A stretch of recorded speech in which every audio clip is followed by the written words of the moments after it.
Uncharted Drake's Fortune may not be the best Uncharted game, but I still think it's great. It started a great adventure with a great series of games. Since it was the first game in the series, it might have the most problems out of all of the Uncharted games. So, in this video, I will be going over the 5 best and worst things about Uncharted Drake's Fortune. Number 5 worst is some of the enemies and some of the overall combat. The specific enemies that I don't like are the enemies with grenade launchers.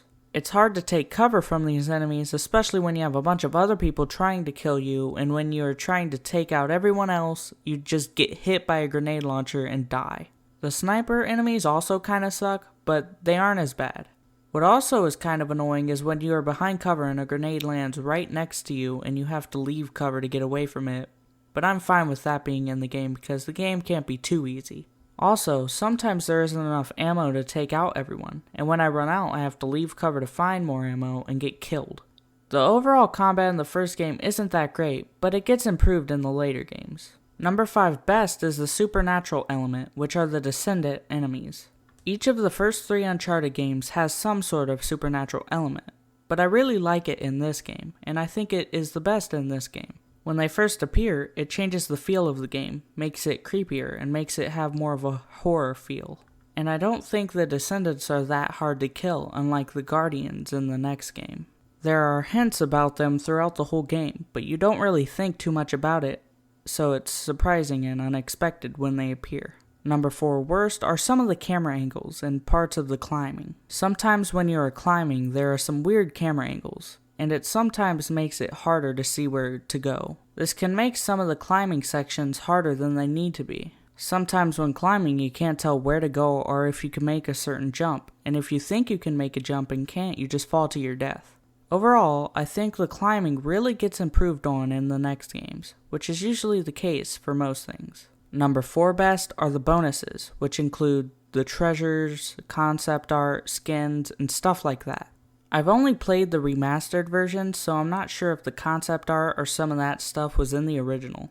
I really like the treasures for collectibles in this game. They are all unique, and there are not too many of them. This game only had 60 treasures, and the other games all had more. I think 60 was a good number. I think it wasn't too much and didn't take up too much time to collect. The concept art is cool. It's just awesome to see the original design of the areas and characters. Number 3 worst is that it takes place in mainly one location, which is an island. I think the locations on that island are cool, but sometimes things could get a little repetitive. In the next games, there are a lot more locations you go to, which make things a little more interesting. A lot of things look cool, like the German U-boat on the island. Like I said, the island looks cool with all of the overgrown areas and old ruined buildings and stuff like that. I just think it would have been more interesting if there were more locations like the other Uncharted games. Number 3 best is the level design. Each area you go to was cool in that how you get around the island. There weren't too many puzzles in this game, but the few that there were cool. When you are in a gunfight, there are a lot of places to take cover, and some of the cover can even get destroyed.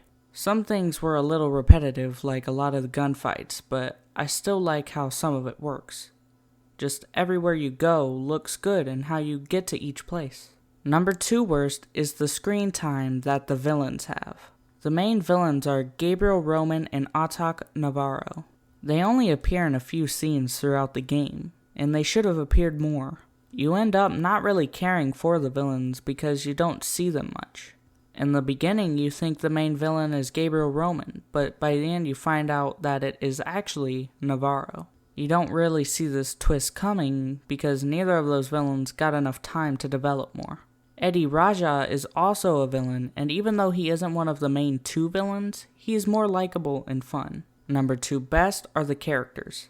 Most of the characters and how they interact with each other are great. Like when you are just walking around and Nate and Sully are just talking to each other. You can tell they have a past. I enjoy all of the interactions that the characters have with each other, and they actually feel real. Nathan Drake is a great protagonist that I really enjoy, and the relationship that he and Elena build throughout the game is great.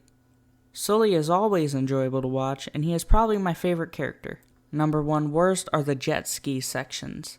I hate the jet ski sections. They are my least favorite parts of the game. The jet ski isn't that easy to control, and you have to avoid all of the people shooting you and the barrels. Plus, you die in one hit from a barrel. How I beat the first one was by moving slowly and trying to shoot everyone before I could move. The second one was worse because it was harder to move the jet ski upriver and the barrels came out of nowhere.